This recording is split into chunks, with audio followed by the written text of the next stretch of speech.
Magandang araw po sa lahat. Ang sikreto ng tamang pag-aalaga.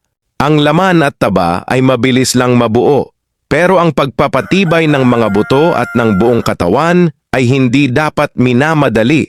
Ito ay isang proseso na nangangailangan ng tamang oras at sapat na panahon.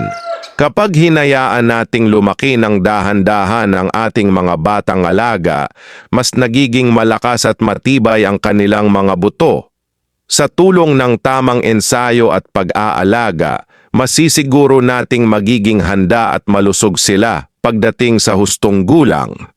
Ito ang totoong sikreto ng pag-aalaga, ang pagbibigay ng sapat na panahon upang mabuo ang kanilang lakas.